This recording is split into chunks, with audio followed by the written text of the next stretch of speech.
Ingat-ingat adik-adik semuanya, kalau kita sudah berjuang dengan Al-Quran, membela Al-Quran, membaca Al-Quran terus, mengajarkan Al-Quran, mengamalkan Al-Quran, kok di hidup kita biasa-biasa saja, tidak ada perubahan yang baik, ya, maka jangan kemudian berubah pikiran. Oh, jangan-jangan Al-Quran itu tidak keramat. Jangan-jangan Al-Quran itu hanya permainan saja. Jangan-jangan Al-Quran itu hanya karya sastra. Wah, jangan.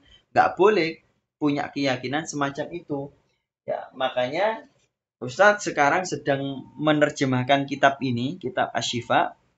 Ya, mungkin baru dapat sekitar 40 halaman. Mohon doanya supaya bisa khatam sampai selesai terjemahannya. Nah, itu ada bab tentang penyebab-penyebab kekufuran. Nah, di antara penyebab kekufuran itu adalah kita ragu-ragu dengan Al-Quran. Atau punya pikiran, jangan-jangan Al-Quran itu tidak dari Allah. Maka itu kita menjadi murtad. Kita menjadi kafir. Di kitab ini loh ya. Di kitab ini seperti itu. Atau kita punya keraguan-raguan, jangan-jangan Al-Quran yang hari ini kita baca, itu bukan Al-Quran yang dibaca oleh Rasulullah. Nah, nggak boleh seperti itu ya. Itu sudah keluar dari Islam kalau punya keyakinan seperti itu. Jadi, Al-Quran yang hari ini kita baca adalah Al-Quran yang dibaca oleh Rasulullah. Soal bagaimana cara baca Al-Quran, nah itu bisa jadi berbeda. Nah, ini Ustadz barusan dapat kitab ya, barusan dapat kitab Al-Qiraatul Asyr Al-Mutawatirah. Ya, barusan dapat dan ini mungkin banyak santri yang sudah paham sekali. Nah, ini banyak disebutkan riwayat perbedaan cara baca Al-Quran. Ya, dan ini semuanya dari Rasulullah. Jangan salah. Ya, bagi yang belum tahu, misalnya ini ya contoh, misalnya di sini di awal-awal, misalnya cara membaca ihdinas siratal mustaqim. Kita kan biasa seperti itu, ihdinas siratal mustaqim. Nah, di sini disebutkan bahwa kata ihdinas siratal mustaqim, siratal ladzina an'amta alaihim, sotnya itu, sot pada kata sirata itu bisa dibaca dengan huruf sin. Siratal ladzina, sin. Bahkan wa bi ismamis sadi zayan, dengan membaca huruf sotnya itu seperti huruf za. Ihdinas siratal mustaqim, siratal ladzina an'amta alaihim. Nah, ini Ustadz sudah pernah ngaji ini di beberapa ulama secara langsung tatap muka ya. Nah, itu dari Rasulullah. Jadi nggak boleh sama sekali kita ragu, jangan-jangan Al-Quran hari ini itu bukan Al-Qurannya Rasulullah. Itu nggak boleh. Ya kalau dari sisi tampilannya, ya memang ya Ustadz setiap hari mengotak-atik tampilan Al-Quran. Itu ada Al-Quran yang dikasih warna, ada Al-Quran yang dikasih blok, ada Al-Quran yang dikasih tanda tanafus. Ya. Kalau soal itu memang zaman Rasul nggak ada. Dan itu bukan bid'ah. Bid'ah yang dolalah bukan. Ya. Bukan. Karena pada zaman Rasulullah Al-Quran itu tidak ada titik, tidak ada harokat. Nyatanya tidak ada yang membid'ahkan titik dan harokat. Ya kan? Kalau sampai berani membid'ahkan titik dan harokat, ya, maka jangan mengaku sebagai pengikut Al-Quran dan pengikut As-Sunnah.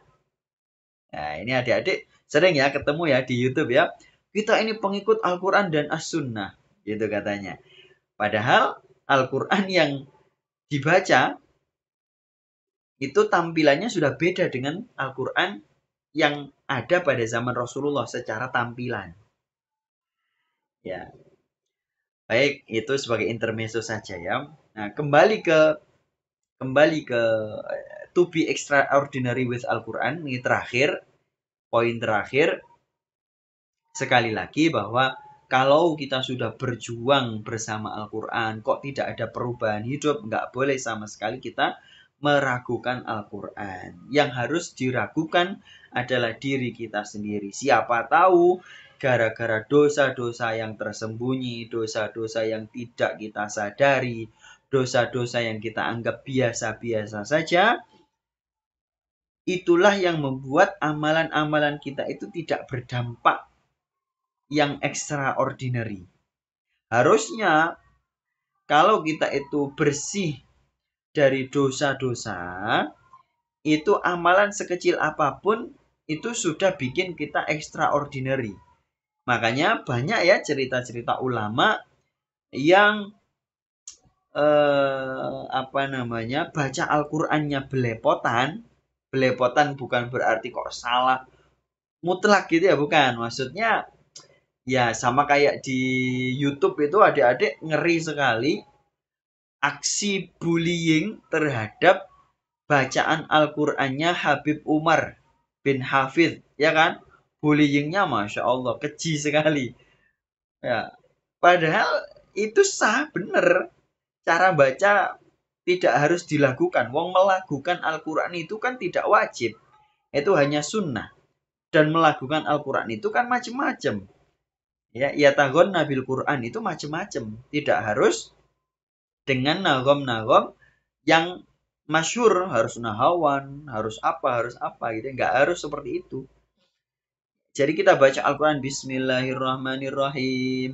Alhamdulillahirrabbilalamin. Nah, kita baca seperti itu. Bahkan kakeknya Ustadz yang sekarang masih hidup, salah satu kakeknya Ustadz itu baca surah Wadduha Walaili idza saja itu masih, dan ayat-ayat yang lainnya itu seperti kayak orang kidung, tahu ya dia kidung ya.